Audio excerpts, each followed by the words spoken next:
Hello YouTube, we are at Musselman Honda Circuit today. We're 3 days finished on Drift Week of drifting. I think 5 days into the total trip. We're about to start drifting again. Here I am with Forrest Wang.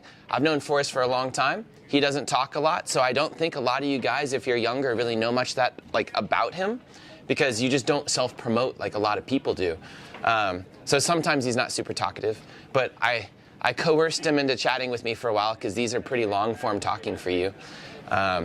And I kind of wanted to talk about some old stuff, so I'll introduce everything and then he'll start talking.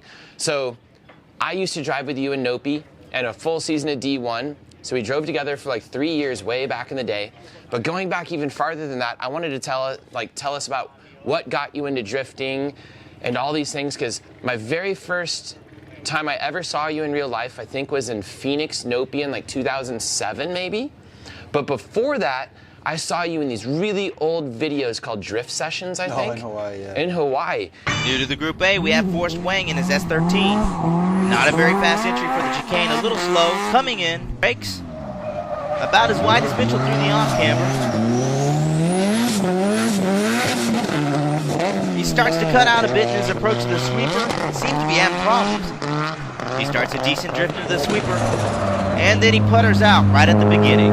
65 points for Forrest Wang. And back then, what was that, 2005-ish? Yeah, and before. I mean, I don't know what year they started doing the video productions of that, but it was pretty old. They were well made though, yeah, for the time. And you were even back then running giant chrome wheels, all kinds of cool paint, you know, all the parts on the cars and everything.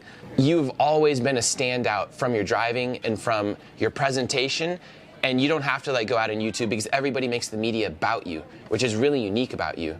Like, you're quiet and behind the scenes, and you just put it down all on track and everything. But going back to the old stuff, you want to tell us how you got into drifting and your early influences and stuff? So I think I was about 13 years old, had a friend who was in high school. He was a little older than me, and he had an 86 Supra, Mark II, either 2 or 3, I forget exactly what generation it was, but he'd just take it out, and with all our friends, it's a 2-seater, but for some reason would pile people in the hatch and do crazy stuff, and he'd just take it in the dirt, grass, gravel, anything that would simulate a loss of traction, just kicking out dust. And that feeling of spinning donuts and doing fishtails or whatever we called them back then, that was what year was that? Probably 97, 98. Holy cow. Maybe even before that, 96, to where it was so long ago. And when I got my first car, all I knew was that it had to be rear-wheel drive because I wanted to drive like that. That was something that was a criteria. I didn't really care if it was a Supra or a 240 or whatever. It just had to be rear-wheel drive. And it just so happens that my first car was a 240, a hatchback S13, and yeah, it all escalated to turning into professional drift cars. But back then, just run what you brung and just have fun, do whatever you can with what you got. Huge shout out to all the sponsors of Drift Week, starting with BC Racing Custom Coilovers, who support more grassroots and professional drifters than any other coilover company. Thank you to WhatMonstersDo.com for supporting all of our content for so long, including our Japanese content. Use the discount code EBISU on their website for a discount. Thank you to NK Wheels. They make so much cool stuff, all the way from my drift wheels all the way up to F1 wheels. Thank you to ECU Master for supporting grassroots guys all the way up to the best driver in the world, James Dean. Thank you to Y-Play Imports. If you need a rad right-hand drive car from Japan, hit up Trenton at Y-Play Imports and get them before the prices get too high. And thank you to Drift HQ for bringing in that support vehicle. And congratulations on everything that you've been doing this year, Drift HQ. You are killing it. So how long did it take for it to transition from dirt to asphalt then? I mean, you'd always try to do it on asphalt, but with a single cam KA, you can only do so much on the asphalt. I mean, you can spin a donut, you can do a little turn. I guess with the skills that you generate when you get good at driving, you can do actually a lot more than that. But obviously I was 15 or 16 years old, just learning how to control a car. You can't really push it to the limit without being too reckless. So it took a while before we're actually doing controlled drifts, proper drifts. So the learning curve was very very steep, I guess, back then. It's not like nowadays where a kid can just jump in a sim, jump in a setup car, and like, you know, be pro in 3 years, like if they really wanted to. I try to explain to people sometimes, I'm like, it took me 6 months to realize I pressed the clutch in when I pulled the e-brake, because there was no one telling you stuff, and you just see some clip in an option video and you're like, oh, they're pulling the e-brake, and you go do it and you're like, I don't know what I'm doing, like I already don't know how to drift. I have no clue what's going on. It's all trial and error. You just got to do it over and over and over until you figure it out. But nowadays, like, all the knowledge is out there. You know what I mean? All the setup knowledge, all the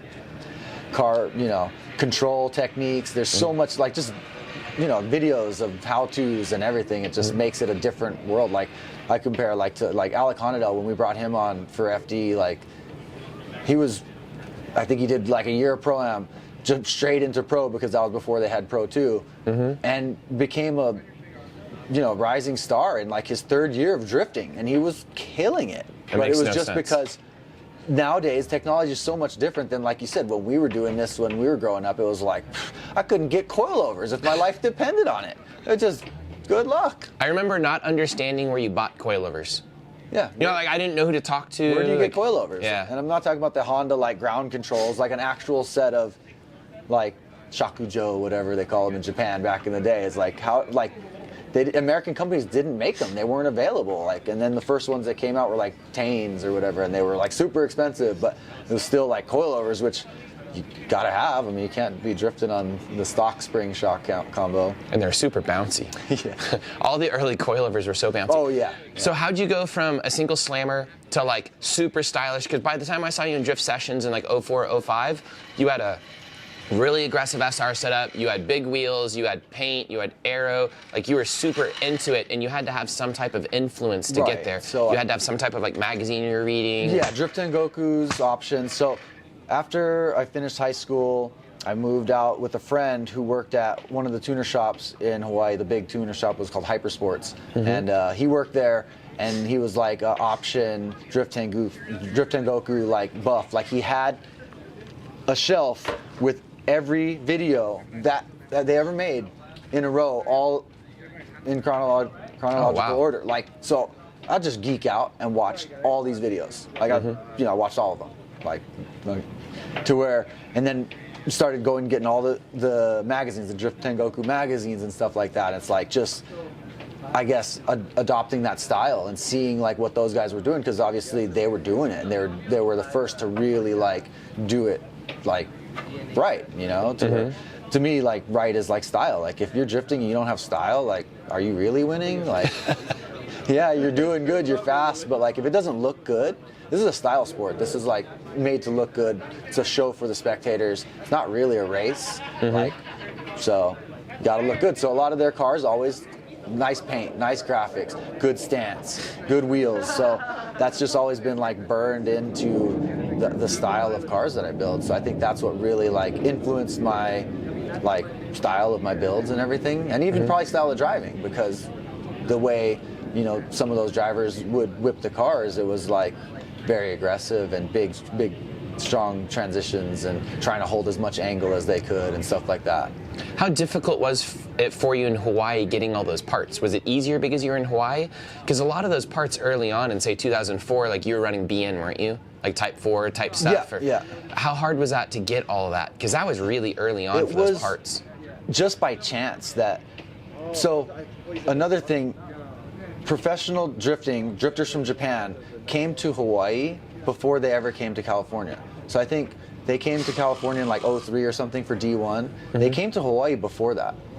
So by the time the States saw professional Japanese drifters, we had already seen them like 2 or 3 times. They had come to Hawaii. Did they bring cars? They brought cars. Oh, wow. And they blew our minds. Because, I mean, we were dicking around, you know, the little mini drift, second gear stuff. The first car they brought out was Signal Auto brought Drifter X, the Komatsu. The orange one? It was the bluey, like, chameleon one. I know what you're talking about, yeah. So they brought that car out, pretty decent SR with like TD06 top mount, like probably 450 horse. He did 4th gear drifts when everybody was still doing 2nd gear drifts. He long slid a metal guardrail on the drag strip of our track, because our track was a drag strip with a road course return road. and that's what we would drift. We'd run the course down the drag strip, do the return road, and it had a bunch of different turns and stuff on it. So he comes down the straightaway, going faster than we've ever seen anybody drift, and basically like drags his rear bumper on the wall for like, you know, a fourth gear drift length. And we were like, everybody's jaws like were on the ground, and it just sparked like drifting in Hawaii. Because all the guys that were already doing it and going to those drift disc session events, everybody was mind blown and like in awe of what proper drifting could be like, you know? So we're like, we didn't really know what we were doing. Like you said, the learning curve back then was so different. You had to teach everything yourself, or, you know, just practice and try all these different techniques to see what worked the best, and to see that fourth gear drift, like when we were doing like half the speeds, it's like insane. To where that definitely sparked the fire for all the guys in Hawaii to like just start pushing, and after that, like the level came up like significantly, and cars got more serious, and people started driving better and faster. So that, I mean, I always looked up to the Japanese drivers. They brought them the first time, and then Kumakubo, Kazama, and maybe Tanaka or Tsunaga came out to Hawaii. They brought 3 cars as a Big X Drift Extreme. So I always like followed that too, the Drift Extreme, like, you know, Ebisu, like. They actually did a Big X in Hawaii? No, we just, like, I followed that because I knew who they were, and I like, you know, I was like, oh my gosh, these like my, you know, idols, like these guys are amazing. They're driving, and the way they choreograph their stunts, and like they have like dirt bike jumps, and they're like jumping over the track, and then like just the stuff that they would do with drifting was awesome. It's like a real good show.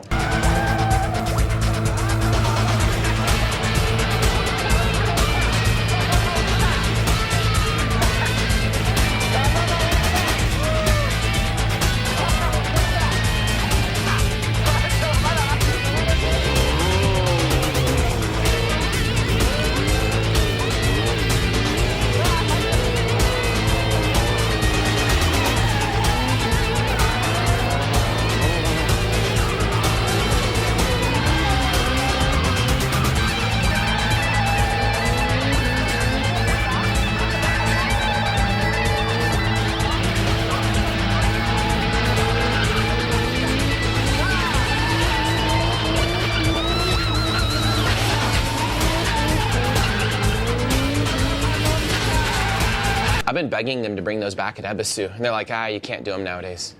And the time they brought Kazama, he had an S15, which none of us had ever seen in person. He had 18 by 10 K-Office wheels. It was the green S15, the famous. I remember it. Wait, no, it wasn't the green S15, sorry. It was the blue one. It was just like his street one. But like, I always remember the green one because that was like one of my favorite cars. But he brought an S15, regardless, it was sick. Big SR, all that. He did a burnout, popped the tire, and kept burning out on the wheel. Like literally, we were just like, these guys are insane. And the way like they would like I said, almost like choreograph their lines, and like they were like literally weaving in and out of each other down like the straight, and like third gear. We're just like, the stuff they were doing for us was just so next level that, you know, we didn't even know what to think of it. But everybody, you know, strived to just get better and push themselves to try to advance their techniques and all that. So did they only go twice, or was that a yearly thing for a while? It was kind of like, because I think the Drift Extreme guys and the Signal Auto guys were separate. I don't think they were like really affiliated. And then Signal Auto came again for a second time, and then this time they brought 2 matching S13.5s. So there was the Drift Twins. You probably remember those two. Those were the gold ones, the burnt orange colored. So they brought 2 of those, and they had V-mount intercoolers. And like another thing, like we had never seen V-mount intercoolers. It's like, what? Like this was in like 05 or something, 04. Like V-mount intercoolers, all this custom fab work. Like this isn't like getting a coil radiator and your Blitz intercooler combo. Like this was like stuff that was just, holy crap, it's like, how do you even do this? And then same thing, they come out here and they just do incredible choreographed stunt driving around each other and high speed drift techniques that, you know, it's just awesome to where, and the parts that we could barely even think about getting, they just have all the sickest parts to where, you know. So I think after we had that influence of that, a lot of the tuner shops and stuff started dealing more with those kind of parts. So it started becoming a little bit easier to get those name brand parts that would fit our cars. Because before that, it's like you said, you didn't know where to get it. Like, who do you talk to get these Japanese parts? So when like the tuner shops start like actually getting accounts with like people in Japan that can bring in these parts for you, then you have somewhere to get it from, and makes things a little easier. Still not easy, but a little easier. I guess we're a little closer than the States, but I don't think it really gets the shipping much cheaper. I mean, shipping anything from Japan is probably pretty expensive. I was just thinking that you guys must have actually been a couple years ahead of the United States then, and both your driving technique and like parts and everything else, because I remember the first time I saw professional drifting was Formula D, and it was actually way behind the Japanese. Right. Like, it was probably in 2004-ish or 2003, I forget, but they were probably like 5 to 10 years behind behind D1. Yeah. And then obviously they caught up very quickly. Right. But that means you would have been experiencing D1 first. Right. Because I was from Texas and we didn't see the D1 stuff, in person. And when you see drift cars in person or some type of build, you're like, oh, that's what I'm supposed to do. Right. Like, that's how it's supposed Seeing to it happen. firsthand helps so much more, because you could watch option videos all day, but Okay. it doesn't really, the impact's not there. But when you see 120 mile an hour drift in person for your first time, you're like, wow, that's how it's supposed to be done. So it sheds a new light on things that, like you said, you wouldn't have known before you've seen it in person. So yeah, I get what you're saying with that. Wow, so that means that's the reason why you were so, like, all those parts in your cars and your car was so developed, and when we first saw it with style, was because you were actually we had a little experiencing kickstart. it. Yeah, we had Okay. a little jump start a couple years before the States did. I thought something must have happened where you just went from 0 to 100 really fast. No. But you didn't. It actually probably took a decade. It took a long time. I did my first That's SR interesting. swap in '99, and Holy cow. it was the first one on the island, first one in Hawaii. I did it in my garage. It was pretty hacked. I had like muffler shop bent intercooler pipes, downpipe, and exhaust, but it worked and it made power. And we were actually really big into drag racing back then too. So like I drifted, and I was like, but it wasn't doing drifting. It was just the fishtailing, the donuts, the burnouts, like just having fun with your car kind of thing. But like drag racing was really popular because it's like a race. You like get time slips, you get bragging rights to your friends, like who's faster. And like that car was quick. I got that car to run 12.6 quarter miles at 109 miles an hour with a stock SR, T25, stock ECU on, I had 15-inch Steelies with 26-inch tall slicks. And we just put Steelies on the car, and my front wheels, my aluminum wheels, were Kosei P1, like it's basically a Buddy Club wheel, but the Kosei is like either the knockoff or a different branding of the same wheel. And those were black. So with the steel rims in the back and the black rims in the front, it was such a sleeper. No body kit, I mean just stock body. And like you're taking out like at 12.6s, you're taking out like Mustangs and these Camaros and all these big like drag racing guys in Hawaii that like thought their cars were super fast. And they would want to come over and see like what's going on. And when you pop the hood of a car with a stock SR, it is like, they're just like, what is this? It's tiny. It doesn't look like anything. I'm like, oh, it's turbo. They're like, where is it? I'm like, oh, it's down there. You point to the stock header and heat shield. You can't even see the turbo because it's blocked by the manifold and the heat shield. It was pretty funny just growing up doing that stuff. But, that's kind of like where we started in Hawaii, just messing around, doing drag racing and racing our friends on the freeway, being a little dumb, but everybody does it. Well, a lot of stuff now makes a lot more sense, because I was around you in like say 2007 during Nopi, Nopi. And you had a much more advanced SR than any of the American guys. And not only that, when you guys like would break transmissions and stuff, you'd have a transmission in there like in 20 minutes. We could do a transfer. We were blown away by that. fast. So you'd been working on that exact same platform for almost a decade. Right. Okay, that makes a lot of sense, because most of us in the United States, we were getting our SR swaps 2005, 2006. So by the time I got to Nopi, we'd only been driving an SR for, a year or two. Right. So it was and we're on our newish. first transmission, Right, and like, you're trying to get those top bolts for the first time, inside the car, at the track. Yeah. Okay, that makes a lot more sense. So why did you leave Hawaii? To pursue drifting. Okay, so you made the thoughtful decision of, I've reached the limit in Hawaii, and I'm going to come to America. The actual breaking point was in 2006, the track closed in Hawaii. So there's no longer any track. Since 2006, there has not been a track in Hawaii to where I had a full track car that wasn't street legal, wasn't registered, and had no outlet for it. And I had already like been seeing the American drifting scene starting to catch on, and I was like, I wish I, could be up there, because like you said, we were a little ahead of the curve back then, to where if I had been up here at the very first point, probably would have been easier for me to get, recognized or get some type of help or sponsors to do these bigger events. But by the time I got up here, and it's hard, especially coming from Hawaii and not knowing a lot of people, not having, truck and trailer or money to get the things that you need to do to try to like travel and compete. It's really hard. So, did you ever see it as an option to go to Japan to drift instead of America? No, I never. And just like go live there and do it? No, we never thought about that. No? Would that have been viable, do you think? Would have been interesting. I think it would have been, even harder than coming to the States, because then you got a language barrier on top of it and a culture barrier. And they're so advanced already as and drivers. And they were already so advanced as well. To try to break into that scene would have been, I think, a lot harder.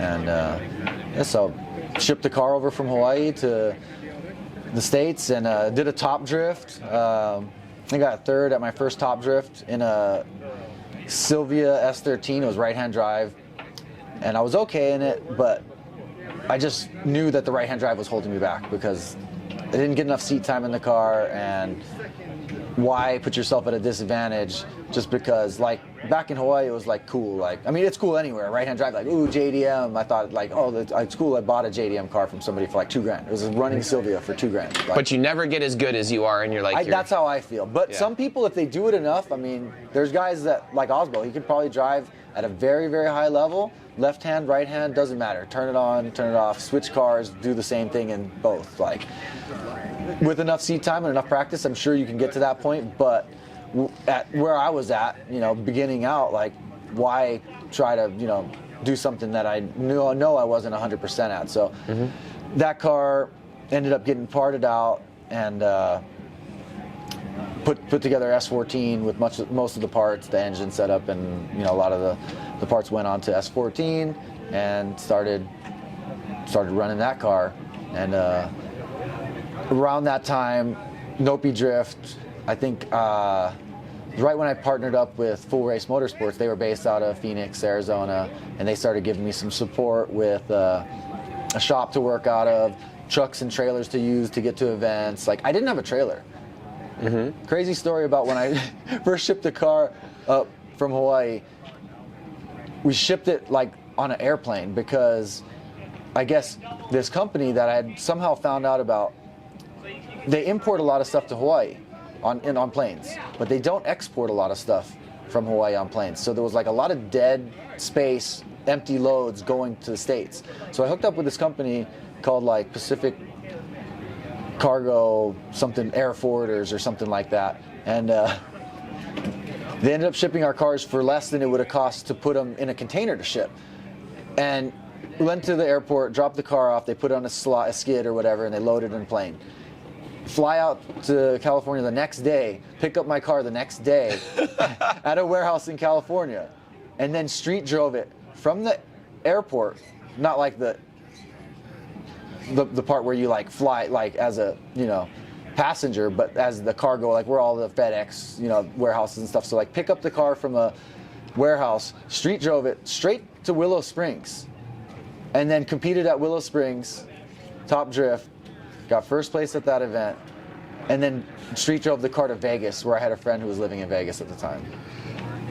That's such a nuts story. Like, if people were vlogging back then, you would have been the coolest kid on earth. That just would like have been insane. Loading my car in a plane. I was out of my mind to do that. Like, I just wanted to drift so badly that like I would do anything to like make events. How much did it cost to fly it? Like $2,000? No, it was like $1,000. What? It was less than what it would cost to put it in a container, and it came in a day. It was there the next day. It was like, next day, air your car. That makes slightly more sense, because we had a guy that came to I was hosting D1 qualifiers for D1 like back in 2008, and we had a Hawaiian guy with the black S14 with an RB in it with the IKEA Formula sequential shifter, if you know who that guy is, and he flew his plane over too, and I was just like, what are you talking about? The guy from Ron Freitas. Yeah, that was exactly what it is, because his wife, I believe, knew somebody that was. Oh no, I was gonna say she was in a coma, I think. And his family got together and was like, "You should do this. Like, go do something. Get out of here." Yeah. And then it broke immediately, and I felt so bad, and he was having a very emotional time, and I was like, I am giving you a D1 license because you went through so much effort, and I was like, I'll just call D1 and tell them that if you went through this much effort, like, you absolutely deserve a license because you're going to put on a good show. Right. And then he did come to at least Anaheim, I think, with us. Nice. That was mind-blowing. But that's getting a little bit too far ahead. So how did Nopi do? So Nopi, we did pretty well. It was funny because I had a peer of a driver that his name was Justin. I think they called him Bling. He just had that really nice silver S13 coupe that he just sold recently. It was in like Super Street and stuff. Like he was like, oh yeah, they did a qualifier for Nopi. So it wasn't like you could just run Nopi because it was like a pro event. We had to do a qualifier the day before or whatever. So we're doing the qualifier, and he was like, I made the qualifier. I think they only took like a couple of drivers from the qualifier into the actual event. And I made the qualifier, and later we had a barbecue at the shop, and he was like, yeah, well, don't expect to do well tomorrow or whatever. And I was just like, oh, okay, I'm not. I've never raced a pro event before. 1 second. Hey, can y'all turn that off for a few minutes? Do you need it right now? Sorry. Thank you. Is that okay? Okay, go ahead. So he was telling me, don't expect to do well, and I was like, I didn't expect to do anything spectacular. I'd never raced a pro event before, and they had guys like Kenji Yamanaka and Alex Pfeiffer, and like these guys, they're seasoned drivers. They're experts compared to where I was at in my career, and I don't remember exactly who I battled.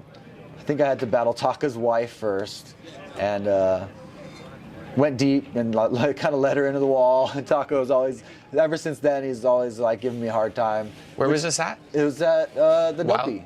Wild Horse? Okay, that was the first time I saw you. Before it was Wild Horse, it was... Thunder? No. I know what you're talking about. Yeah. But before it was the Indian Res, it was... Yeah. And so I had to battle her. I remember I beat Alex Pfeiffer, and he was always upset at me over that. He always said that he never beat me. I think out of all the Nopi drifts and XDCs that I ever competed against Pfeiffer, I don't think he ever beat me. Was he in the RSR car that day? No, he was just in his 180. It was a Japanese right-hand drive 180. Yeah. So it was simple, but it was cool because it had AC, and he was like sitting on the line, and we're in Arizona, so it was pretty hot, and he's like...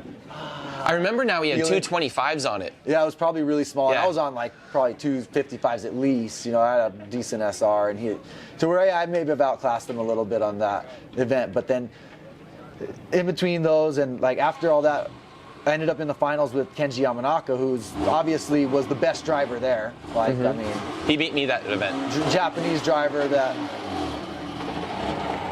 Keep going. Japanese driver that obviously has tons of experience and skill, know-how. He's having a hard time. It's amazing how terrible those sound. I know, right? So they let me drive that car last night. Yeah. Oh, it's rad. It's a cool car. We're looking at an F80 M3. Okay, keep going. You're talking about Kenji Yamanaka. Yeah, so Kenji, he's one of the drivers that I had seen driving in these Drift Tengoku like magazines and videos, to where like I looked up to him, and he was obviously like an amazing driver. To where to battle him in the finals was absolute blast. But back then I didn't have tire sponsors. We ran anything we could. So I go to an event, I have like 6 different tires. I remember that. I have like some Falcons, some Federals, some 255s, some 275s. It was like whatever you could get your hand on. Most of them used scrubs, stuff you could find from like other drivers or people's workshops. And I was running on like my last pair of tires, and they were no tread, like they were bald. And basically, Kenji's car, they're putting brand new tires on it. He's getting fresh treads, a lot better tires as well. So I couldn't keep up. I didn't stand a chance, not just because of his technique, but like tires were huge part of like not being able to keep up. But it was still an awesome experience to be able to get out there and like race with those guys and do that kind of stuff. Like my first pro event, to actually get to do that. And I guess that kind of gave the full race guys like some confidence in like my ability to drive, and like come out the first time doing a pro event and like doing well and like putting on a good show, super consistent, not like spinning out or crashing or whatever, putting on a good show, doing good consistent runs. And from there, we just kept at it. We kept doing as many Nopi drifts as we could afford, and doing top drifts and just trying to hit as many events as we could. Within 6 months, you were murdering Kenji, by the way, weren't you? Like within 6 months, Kenji wasn't even like competitive at Nopi anymore. Like the Americans were getting that good. He was always competitive, Well, but yeah, he wasn't winning. We leveled up. He wasn't even, by our second year in Nopi, because I was driving too. Yeah. I have two little funny stories I'll do really fast. I was going to say, there was a bunch of us that were like murdering Kenji and those other people, and we leveled up very quickly. One funny thing is I was going to say, you and Chelsea, I'm a driver that like stagnated at a certain point. Like I was competitive against some of you guys, and then by the time like 2008 rolled around, you and Chelsea got obscenely good. Like you were some of the few people that can get to that next level of drifting. There's not a lot of people that can do it. I'm sure you understand that. That just like can really wrap your head around and get good. I was gonna say, I went to a Nopi qualifier and they didn't advertise it as a qualifier in Texas. They advertised it as a Nopi event with a $5,000 purse. Really? And I won, and they didn't pay out. And I was like literally like crashing around like, you're getting my check. Because I showed them the flyer and they're like, oh, it's just a mistake. We didn't mean to print it with like you know, a $5,000 purse and everything. Yeah, they owed me so much money when they went under. Oh yeah. They sucked. Okay, sorry. Sucked. Going back to Nopi, how was the second year? Because the second year in Nopi, you got fantastic. And you were murdering I started people. developing like that kind of signature style that I have, you know, adopted to where like I had my entries down and I had a very good, consistent technique for driving. My transitions were good. I had, you know, very swift transitions and was developing really good car control. I knew how to control my car and put it where I wanted to, hit my marks, and did it in a car that was really stylish. You know, like you said, I had big disc rims, I had BN Type 4 on it, graphics, like it was a cool looking car. Even this day and age, you could pull up pictures of that car in 08. Oh, it was and ballin'. it would rival like some new builds, like 13 years later. Not to say anything bad, but I was going to say, I think it's a little bit more of an iconic look than like your current cars. Yeah, no. Because your current cars have to work within the realm of being competitive and sponsored and everything else. And back then you could be competitive because it was still, everybody was just still evolving and like progressing, that you could actually like have it a little more dumped out and still be just as fast as the rest of the field. And you could run 18 by 12 chrome rims, which is not something you can do nowadays. No. But I run 18 by 11s. Oh, do you? Not on the car right now. But I was like, that's not what I see. The three-piece that I ran for years, like they were, 18 by 11s. So we get to your second year in Nopi, you were murdering it, and then Nopi went under. Yeah. And by the time you got to D1, you were like a superstar. D1... 09. Yeah, 09. You had turned into someone that was escalating their driving skill way faster than the rest of most of people, and you were on par competing with the Japanese. Some of them were in a little bit dumbed down cars. You know, they weren't in like their most insane cars. Not their most insane cars, but they were still probably either close equal to what you guys were doing. Close or equal. Except Daigo. Daigo's car was stupid. Yeah. He was like raping people with the DOS system. But I was going to say, by 09, which is only a couple years or 3 years or something after you left Hawaii, you'd gotten to the point where you're competitive with all your heroes. Right, that's so cool. That's pretty cool. I have a lot, you know, to thank for the guys in Arizona at Full Race that really helped me be able to make these events and like get me hooked up with, you know, partners for, you know, product support and stuff. You know, back then, like your first free set of coilovers, you're just like, oh my God, free coilovers. And now you're like, I can't put these in my diesel tank. Yeah. You're like, I need diesel. Yeah. To where diesel gets more important than the coilovers almost. That's mind-blowing and sad. Okay, so you were as good as the D1 guys. What do you do at that point? Like, how do you get better? How do you continually progress? You just like, keep trying to drive with, you know, good drivers. Yeah. That's why, you know, I wanted to do FD because by that point FD was getting to where they were like, I think around that age they were surpassing D1. About 9, 10, 11. That's where I feel like they passed the level of the Japanese drivers. And I wanted to drive with a higher level. You know, you want to compete on these tracks that, you know, like Long Beach, iconic tracks, Irwindale. I remember going to my first Irwindale and just like seeing these guys just murdering the bank and just wanting to try to do that, you know, to where that was the next stage of trying to pursue drifting was how do I do FD? And like, you know, with no budget and no like actual like backing, it's hard to compete at that level. So my first year was a bust. 2010, we were like building a new car, show up to FD late, like missed practice, tried to tech my car, got teched like just before qualifying started, get to do a qualifying run, but had never driven the track and had never shook down the car that we had just built. Long Beach. Yeah, that's everybody's story. Yeah. So that basically, I did that in 2010, and wait, maybe it was 8. That was 2008. Sorry, that was before really? D1. 2008, because 2010 I drove for Drift Emporium, the G35. Oh, I didn't even know that. Yeah, so In 2000. Formula D? Wow, I forgot about the Drift 2010 Emporium, guys. Yeah, 2010 I drove for Drift Emporium, but okay, it was 2008. Tried to send it, no practice, no shakedown, and my first run I crashed into the wall in Long Beach because it's slick, and I guess I didn't know it was slick, so I come in at a decent speed in third thinking, yeah, I'm okay, and yard sailed it into the wall. Tried to scrape things back together for the second run, and just, it wasn't enough. I didn't have the course like figured out. I didn't have the car figured out because it was like a new build. All I did was like a donut in front of the shop and maybe like one little manji. I was like, okay, load it up, let's go. And yeah, we were still late. And I think the year after that's when I did the D1 stuff, and then that progressed my skill a lot.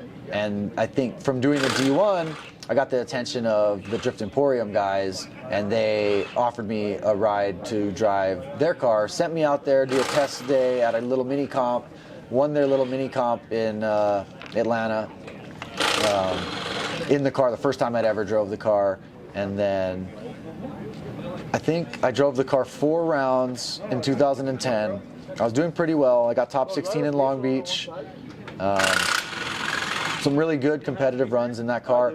Vegas, practice on Thursday. I'm coming in, and that was back when they did like the sketchy parking lot like Vegas events where it was like K-rail box, death boxes. It's like downhill. That was all of no people, yeah. Like downhill feint entry into like a 90-degree box. And I was following Tommy Roberts, and I should have given him more space. And he basically locked up, understeered right into the wall head on. And I was behind him, and I panicked, and I basically did the exact same lock-up panic, hit the wall right behind him, and messed the car up really bad. Like bent the frame rails, did a bunch of damage to not able to fix it for the event. I mean, now I'd probably fix that car and it would have run it at the event, but back then it was like we didn't really know what to do with that car to fix it and make it, work.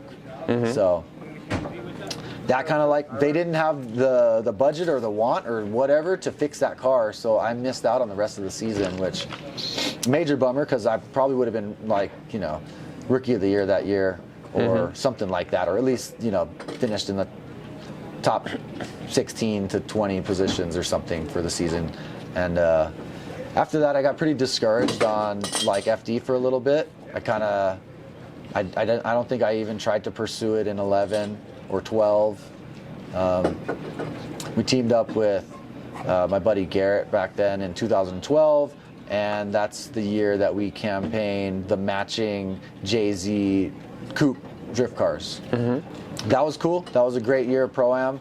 I did 12 Pro-Am events, made it to the finals every event. And it was a series of 12? No. So I did Vegas Drift, won that championship. Did Top Drift, won that championship. There was some, I think, XDC at that same time too. XDC, which it was pro, but it's basically Pro-Am. Yeah. It was like a Nopi Drift again, but at least we were getting some money. So anyways, I did 12 events that year, made it to the finals every event. Got first in 9 out of the 12. I think one of the only people I had lost to was like Mike Pollard. He was rips. Around that time, Mike Pollard was like, coming into his own as well. And me and him had some good rivalries. We would go back and forth, and he'd beat me, I'd beat him. In the finals, of course, because like for some reason we'd like probably qualifying 1 and 2 and stuff like that, to where did really good that year. Got a little bit of attention. Started getting a little bit of sponsorship momentum, and decided to put a program together for 2013. So putting a car together for 2013, and Jay as well, and just crazy from like fully dominating Pro-Am and making it to the finals every event that you go to, and then going to FD And back then they didn't have Pro Spec, Pro 2, any of that. It was like, boom, here you go race Von Gittin and Chris Forsberg. And you're like, okay, cool. So get out there and like, struggle to make top 16s because obviously we didn't have as much power, we didn't have as much, grip, running synchro mesh gearboxes and like R200 differentials with like no options for gear ratio change. And these guys are already running like, 4-speed dog boxes and quick changes to where like trying to do anything with a synchro box in a pro field, it's like, good luck. Good luck. I think we ended up finishing 2013 in like 16th position and making a podium for Irwindale the first year of driving. So that kind of like ignited a new spark to like get into it more and, like be like pursuing it more heavily and like obviously like getting some more attention, doing better at events and stuff like that helps you generate some type of backing and support to get to do what you want to do. And then 14, we ran the same car, just revamped, better motor. I think the first year I ran, I had a stock engine, like internally stock, just like turbo mods and stuff like that. But it was like 600 horsepower with the stock engine. Then the next year, a JZ or an SR? JZ. Okay. Yeah, I had 2012, the Pro-Am year was the first year we did JZ. So where that was awesome, because going from an SR to JZ, I was like, wow, that's so much torque, which it's not that much torque compared to like an LS, but like compared to an SR, like, wow, like it's like a, nitrous hit compared to an SR. So it was feeling great. And yeah, 2014, we put together a better car.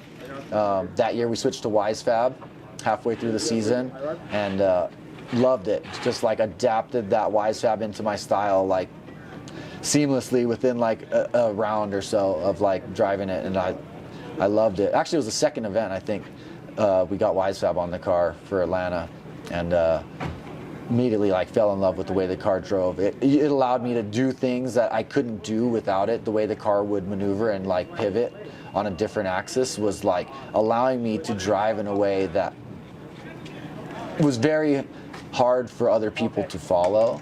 And that was before they started implementing certain rules about having too much angle and braking zones and this and that. And at the beginning of that 2014, I was really getting awarded for that style of driving because it was something that like they weren't used to seeing, I guess. So I was able to, like I said, do things that other drivers couldn't really do. The way I could maneuver the car and flick from lock to lock in like a very small, tight area, it was just. It looked spectacular, I guess, back then, because nobody was being like able to do that. So that year was like our best season standing ever. We ended up doing 5th place overall in 2014, which was great. And like again, then it's like another like more fuel to your fire. You're like, okay, there's like a, you're just getting rewarded for all your hard work that like you put like a decade of work into like doing this. It's like, wow, this is awesome. I'm like getting something back after all this hard work I put in. And the next year is when we built this car, the 15. And again, like better parts starting to get, more on the level of like the rest of the field. And just putting what you learn from like going to these seasons of events, like into the new car. Every build you do is better than the last. So just better, cleaner, just more organized and everything like that, easier to work on. And 2015 with the new car was good. I mean, we came out with a brand new car to Long Beach and qualified first. Nice job there, close to the wall. I love that track. Like Long Beach is just like, one of my favorite tracks. It's always like Long Beach and Irwindale. It's like hard to pick one, but they're both like super amazing. And something about them is just like iconic. Like something about them is like American drifting, and those two tracks are like what you think of. Like I'm sure like the guys in like different countries, when they think of like FD, they're like Long Beach and like Irwindale. They're like the two super sick tracks that are just, I think they're very intimidating for a lot of drivers that like want to come drive here, just because like you see them, and when the drivers know the track super well and they're just like riding the walls like everywhere, like how say like I would drive Long Beach like pinball, like hit every wall. It's like, how do you watching that from never being there, never seeing it in person, it's like, how do you drive like that? When in actuality, like the track is like super small, like it's like third gear, just drift it. Like it's scary to think about. You got blind turns and stuff, but like when you're actually out there on the track, like it's really a small track. It's really easy to drive. I mean, it's not much bigger than like doing some drifts here on this track. It's just this wall to wall, which obviously there's bigger consequences and less ability to see around the corner, but it's they're amazing courses for sure. Sorry, lost. Don't put all this in there. I'm just sitting here listening. No, that's what the people want to hear, because I don't think a lot of people hear all this from your perspective right, out like of you your said, mouth. these new kids that like getting into drifting, they may not even know the story. They may have got into drifting a year or two ago and like, oh, I haven't even seen that guy drive yet because he's been out of the game for a couple years, you know, but they're still around. I try and say some things to some drivers I know too, like, you know how you used to look up to, who'd you look up to most in Japan? Maybe the guys you saw, or did you? Kumakubo? Yeah, just because his tandem abilities were like super beast back then. Like, there are kids that have your cars on the wall, and you are their Kumakubo of this generation. Do you ever think about that, or no?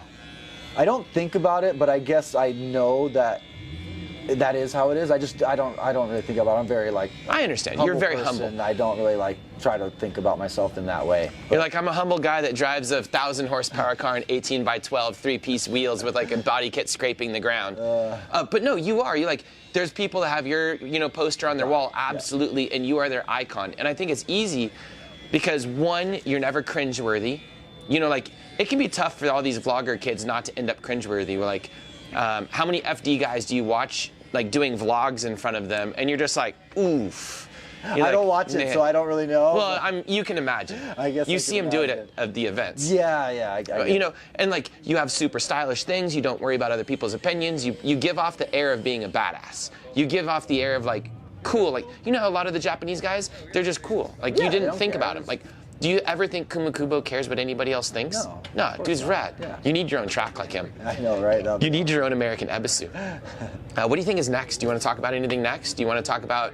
You have any other topics before we wrap up? Because this has been going pretty long. We need to get on track. Right. No, I mean. But no, I love the conversation. Totally up to you. I mean, we could carry it on later, or I mean, whatever. What do you think is more interesting? Do you think about the conceptual thing of like, what are you going to do in 5 years? How about drifting as you get older? It's no longer like you're a young person that doesn't have responsibilities. You have a shop, you have a business, you have a child, you have a family, and now it's no longer like I'm going to go give up everything and live in a garage and sleep on a cot. We all did those things. Yeah, you have to get paid. You have to make sure your kid gets to eat. You need to make sure you're comfortable. You need to make sure you have time of it. Like, I'm just saying things. Anything that's important to you? Well, yeah, I mean, obviously, all those things. Oh, no, I'm sorry. What's important to you in the next 5 years is what I meant. Oh, like, do you want to go back to FD? Do you want to create a track? Do you want to create a bigger business for yourself where you scale your business? Because right now, you're kind of just mostly fabrication. Right. Do you want to be part sales? Because, like, you see these guys like Adam LZ, they're on a completely different trajectory than you. Right. So, yeah, I would like to get back into FD, possibly, if I could get the program together and get the budgeting right to where it made sense to do it. Yeah, I'd love to come back to FD, but it's just tough. Everybody's out there scraping for the same, sponsors, and it's tough competition. And like you said earlier in this interview, like I'm not the most outspoken, like not at all. Like, so I don't know how to promote myself in the way that, say, even like a lesser qualified driver can promote themselves and pull up a better sponsorship than I can, even though I could do well and like promote their brand well. It's just, if I don't talk the talk before, you don't pitch as well, and that's frustrating. Pitch as well, yeah, to where it's tough because I have the value there. It's just don't know how to like monetize it and like sign the deal to make it happen for myself. So that's tough and that's frustrating. But we've still like made some good seasons happen, and we're around. And like you said, I mean, there's kids that love my style and look up to me, and we're just gonna try to keep doing what we can do and hopefully make it back out there. But if not, life goes on. There's more to life than drifting, and like you said, you got family, you got house, business. I'd like to grow my business. We're actually building a 3,000 square foot shop in the backyard of the house, and like that'll be nice being able to work from home. So you'll move your business into the home? It already is. So like we moved from Vegas to Arizona, and the house is a 1.2 acre lot and has a 2,000 square foot shop on it currently, which was small for what I moved from in Vegas. But now we're going to put another 3,000 square foot shop to where now we'll have more than we had before.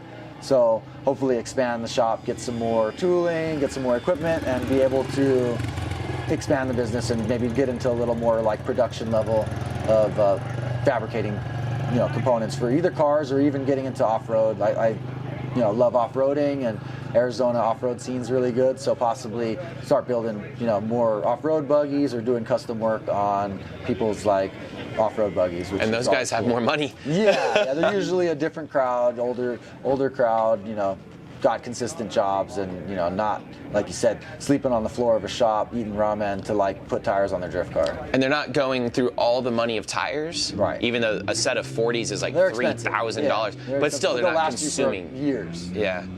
Cool. Well, thank you so much for taking the time and everything. Just want to make sure there's no more questions.